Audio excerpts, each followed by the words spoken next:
दोस्तों आज हम बात करेंगे वास्तु फॉर स्लीप।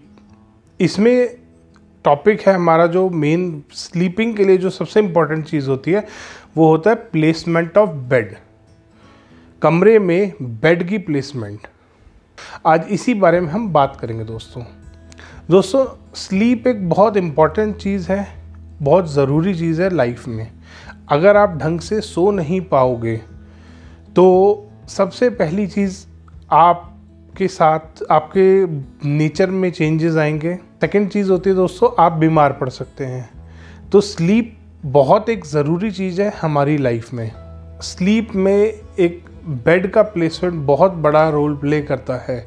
अगर बेड ठीक डायरेक्शन में है, ठीक तरीके से लगा हुआ है, तो आप अच्छे से सो पाओगे, अच्छे से स्लीप ले पाओगे। और अगर बेड का प्लेसमेंट आपका गलत है तो यही स्लीप आपकी डिस्टर्ब रहेगी, आप बीमार पड़ सकते हैं। इसमें सबसे पहला पॉइंट आता है दोस्तों, बेड की हेड किधर होना चाहिए। सबसे पहली जो प्लेसमेंट मानी गई है वो मानी गई है साउथ की तरफ। अगर आपका हेड होता है तो बहुत अच्छा माना जाता है। सेकंड जो बेस्ट प्लेसमेंट मानी गई है वो मानी गई है ईस्ट डायरेक्शन की।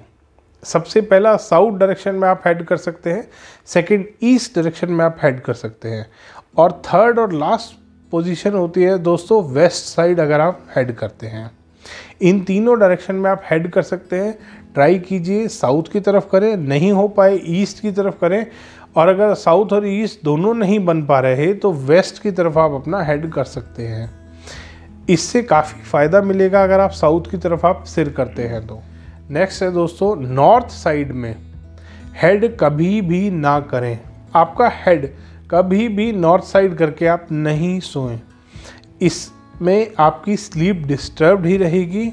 और नॉर्थ मैग्नेटिक है, मैग्नेटिक पोल होता है नॉर्थ, वो ब्लड के सर्कुलेशन को बढ़ाता है ब्रेन में, जिससे आपकी स्लीप डिस्टर्ब रह सकती है। नेक्स्ट पॉइंट आता है दोस्तों, बेड का जो प्लेसमेंट है वो दीवार से लगता हुआ होना चाहिए। बेड का हेड की तरफ जो है वो दीवार से लगी हुई होनी चाहिए। बेड में और दीवार में बीच में स्पेसिंग नहीं होनी चाहिए। मैक्सिमम 2 से 3 इंच का स्पेस आप छोड़ सकते हैं, उससे ज़्यादा स्पेस आप नहीं छोड़ेंगे बेड के और दीवार के बीच में। नेक्स्ट पॉइंट आता है दोस्तों, बेड के पीछे की तरफ, बेड के पीछे जो वॉल है उसमें कभी भी विंडो नहीं होनी चाहिए। बेड के बैक साइड में आ सकती है दोस्तों विंडो, दोनों साइडों पे बहुत बार फ्लैट्स में बहुत बार देखा है कि बेड के दोनों साइडों पे विंडो आ रही होती, वो हो सकती है। बेड के बैक साइड में विंडो नहीं होगी। नेक्स्ट पॉइंट आता है दोस्तों, बेड के ऊपर जो भी फॉल सीलिंग हुई है, पीओपी वर्क हुआ है, उसमें कोई भी कट ना हो, कोई एजेस ना निकले हों, ना ही कोई बीम होना चाहिए। और अगर बीम आ रहा है आपके बेड के, कई बार कॉर्नर पे बीम आ रहा होता है, तो उसमें आप पीओपी वर्क कराइए और इस तरीके से कराइए कि बेड के ऊपर किसी भी तरीके का कोई कट ना आए। नेक्स्ट पॉइंट आता है दोस्तों, बहुत बार हमने देखा है बेड को 2 दीवारों से मिला के रख देते हैं कॉर्नर में, एक बेडरूम के कॉर्नर में बेड रख देते हैं, which is not good as per Vastu. Bed के 3 साइड पे हमेशा स्पेस होना चाहिए चलने का। ऐसा ना हो दोस्तों कि 2 साइड से आप बेड दीवार से लगा दें और 2 साइड स्पेस रहे। बेड में हमेशा सिर्फ बैक साइड ही दीवार से लगाएं, बाकी 3 साइड आप स्पेस छोड़ें। बेडरूम का जो डोर है वो कभी भी बेड के बिल्कुल सामने ना हो, इस चीज़ का ध्यान रखिए दोस्तों।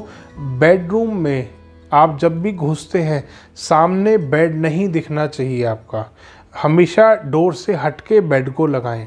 नेक्स्ट पॉइंट आता है दोस्तों मिरर का। बेडरूम में वैसे तो मिरर होना ही नहीं चाहिए, और अगर किसी भी कारणवश आप मिरर लगा रहे हैं, बेडरूम में मिरर आ रहा है, तो ध्यान रखिए दोस्तों, बेडरूम में वो जो मिरर आया हुआ है वो बेड को कभी भी रिफ्लेक्ट ना करे। वो मिरर इस तरीके से प्लेस करें आप कि वो बेड को कभी भी रिफ्लेक्ट ना कर पाए। बेड के साइड में आप मिरर लगा सकते हैं, और मिरर हमेशा दोस्तों नॉर्थ या ईस्ट वॉल पे ही आएगा। मिरर कभी भी साउथ या वेस्ट वॉल पे नहीं लगेगा। दोस्तों एक बहुत इम्पॉर्टेंट पॉइंट आता है इसमें, बेड का जो शेप होती है। आजकल बहुत सारी शेप्स के बेड चल रहे हैं। एक सर्कल बेड भी आ रहा है, एक हाफ सर्कल बेड भी आ रहा है, बट बेड हमेशा स्क्वायर या रेक्टेंगल होना चाहिए। बेड का शेप का बहुत ध्यान रखिए दोस्तों। बहुत बार हम ऐसा देखा है हमने क्लाइंट्स के घरों में, बहुत सारे लोगों के घरों में, कि बेड को अलग अलग शेप्स के बेड वो बनवा लेते हैं और ये काफ़ी नेगेटिव होते हैं। इस पे स्लीप हमेशा आपकी डिस्टर्ब रहती है। तो दोस्तों बेड हमेशा स्क्वायर हो या रेक्टेंगल हो, इसके अलावा कोई भी शेप नहीं चलेगी बेड की। और दोस्तों इसमें लास्ट पॉइंट आता है कि बेड हमेशा वुड का बना होना चाहिए। आपका आयरन और स्टील बेड में कभी भी इस्तेमाल नहीं करेंगे दोस्तों। बहुत सारे घरों में ऐसे देखने को मिलता है कि आयरन या स्टील का बेड हम यूज़ कर रहे होते हैं लोग, तो उस चीज़ को अवॉइड करें दोस्तों। आयरन और स्टील बहुत ही ज़्यादा हार्मफुल होता है अगर आप बेड में इस्तेमाल करते हैं। बेड हमेशा वुड का हो, लकड़ी का बना हुआ बेड ही इस्तेमाल करें दोस्तों।